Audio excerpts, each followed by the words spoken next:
ഹാൻസി ഫ്ലിക്കിന് കീഴിൽ ബാഴ്സലോണയിൽ റാഷ്ഫോർഡ് തന്റെ കരിയറിലെ ഏറ്റവും മികച്ച ഫോമിലൂടെയാണ് കടന്നു പോകുന്നത്. ഈ സീസണിൽ ഇതുവരെ 7 ഗോളുകളും 11 അസിസ്റ്റുകളും നേടി കറ്റാലൻ പടയുടെ വിശ്വസ്തനായി താരം ഇതിനകം മാറിക്കഴിഞ്ഞു. മാഞ്ചസ്റ്റർ യുണൈറ്റഡിലും പിന്നീട് ആസ്റ്റൺ വില്ലയിലുമായി നേരിട്ട പ്രതിസന്ധികളെ മറികടന്നാണ് താരം ഈ മികച്ച പ്രകടനം തുടരുന്നത്. ബാഴ്സലോണ നഗരത്തിലെ ജീവിതം തന്നെ ഒരു പ്രൊഫഷണൽ എന്ന നിലയിൽ ഏറെ മാറ്റിയെന്നും ക്ലബിലെ വലിയ സമ്മർദ്ദങ്ങൾ തന്നെ തളർത്തുകയല്ല മറിച്ച് മികച്ച പ്രകടനം പുറത്തെടുക്കാൻ പ്രചോദിപ്പിക്കുകയാണ് ചെയ്യുന്നതെന്നും താരം പറഞ്ഞു കഴിഞ്ഞു. കഴിഞ്ഞ ഫെബ്രുവരിയിലാണ് ലോൺ അടിസ്ഥാനത്തിൽ വില്ലയിൽ കളിച്ച ശേഷം റാഷ്ഫോർഡ് സ്പെയിനിലേക്ക് പറന്നത്. റൂബൻ അമോറിമിന് കീഴിൽ യുണൈറ്റഡിൽ അവസരങ്ങൾ മങ്ങിയത് താരത്തിന്റെ കരിയറിൽ വലിയൊരു ചോദ്യചിഹ്നമായി മാറി. എന്നാൽ ബാഴ്സലോണയിൽ എത്തിയതോടെ ആ കളിശൈലിയുമായി റാഷ്ഫോർഡ് പെട്ടെന്ന് പൊരുത്തപ്പെട്ടു. നിലവിലെ കരാർ പ്രകാരം 26 മുതൽ 30 മില്യൺ പൗണ്ട് വരെ നൽകി താരത്തെ സ്ഥിരമായി സ്വന്തമാക്കാനുള്ള അവസരം ബാഴ്സലോണയ്ക്കുണ്ട്.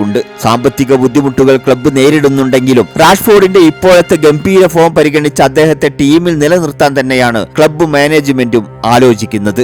റാഷ്ഫോർഡിനെ സംബന്ധിച്ചിടത്തോളം ഈ മാറ്റം കേവലം ഒരു ക്ലബ്ബ് മാറ്റം മാത്രമല്ല, മറിച്ച് തന്റെ കരിയറിനെ വീണ്ടെടുക്കാനുള്ള വലിയൊരു പോരാട്ടം കൂടിയായിരുന്നു. ലോകത്തെ മികച്ച മുന്നേറ്റ നിരക്കാരിൽ ഒരാളായി വീണ്ടും പേരെടുക്കാൻ അദ്ദേഹത്തിന് ഈ കറ്റാലൻ പ്രകടനം സഹായകരമായി. വരും മത്സരങ്ങളിലും ഇതേ ഫോം തുടരാനായാൽ ക്ലബിന്റെ അടുത്ത സീസണുകളിലെ പ്രധാന പദ്ധതികളിൽ റാഷ്ഫോർഡ് ഒരു അവിഭാജ്യ ഘടകമായിരിക്കും എന്ന കാര്യവും ഉറപ്പാണ്.